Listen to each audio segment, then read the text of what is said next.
friends. I'm here today with Brian Phelan, chair of our awards subcommittee and former chair of the EEC, and really excited to be talking to you about awards today and innovation in email. And with that, I'll turn it over to you, Ryan. Thanks, Lisa. You know, we've got this, you and I were talking earlier, we've got this deadline of Friday the 26th of February, just in case people are confused what month it is, because just the way we're going. COVID. I know. But we got this deadline for the awards submissions, and every year I've been involved with the EEC for a very long time, been on the awards committee for a very long time, and it seems like every time we get to the end, to the deadline, we yell from the rooftops to make sure you apply. Listen, here's a little story, the backstory about why we do this.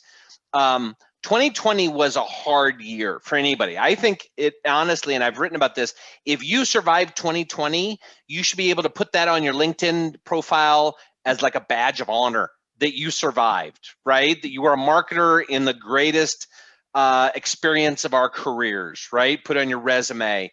And really that keys into that effort, what we did and what marketers continue to do into the mission of the EEC. For as long as I've been involved and for as long as the EEC has been around, it's been about two central things. Number one, driving the industry forward in practices and tactics and strategies. But then it's also been about recognizing greatness. When you get on the stage and you present about a case study or about something you did, that's great things. And we want to hear about that. And that's really what the EEC has been known for and has strove for over 10 years. And so that's why we came up with these awards. We not only wanted to recognize greatness in the sessions during the conferences, but we also wanted to recognize it formally through an award process. And really this started with a great and dear friend in the industry, Stephen Pollard, who passed away over 11 years ago. And his influence being from the marketer side, the vendor side, and from both of those houses, right, and the agency side, he did it all and inspired us, and that's where we started with the Stephen Pollard Award, and from that has evolved into what we have today. So here's what people can apply for before Friday. We've got the Stephen Pollard Award. That's for marketers who feel like their effort in 2020 is phenomenal. Right now, you can be a vendor and nominate one of your clients. You can be somebody that admired the job of somebody did. You can be a team member. You can be in the same company, but you can recognize yourself in your team, right? Go to the website, fill out the application for the Stephen Pollard Award, and that's for marketers. Then we have the Thought Leader Award. That's for people like me and people in the industry that talk and try to drive this industry forward.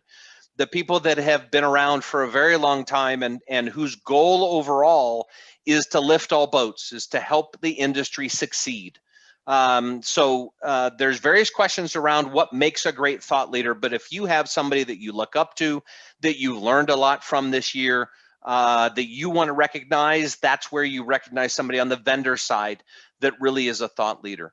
And then lastly, what we put in a few years ago was the program awards. And we want to look at three specific programs. Number one, the best overall improvement, right? What did you do that drove things forward? Because the only way we succeed as an industry or as an individual practitioner is if you're growing, right? So what was the overall improvement?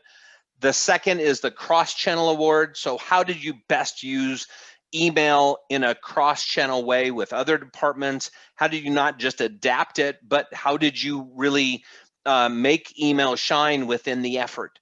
And then the last is one of the most fun that I enjoy reading about is the one-person team award.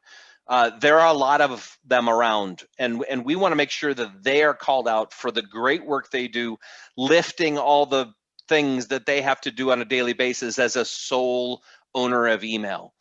So those are the awards we're looking for. You have until Friday to submit a nomination.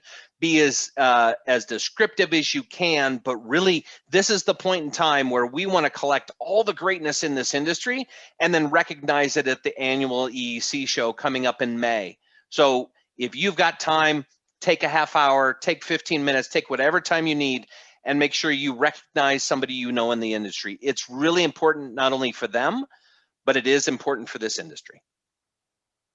Thanks, Ryan. That's really great. And just a reminder where you can do that, you can go to the EEC site, emailexperience.org, or you can go to the AMA site, ama.net/EEC Awards.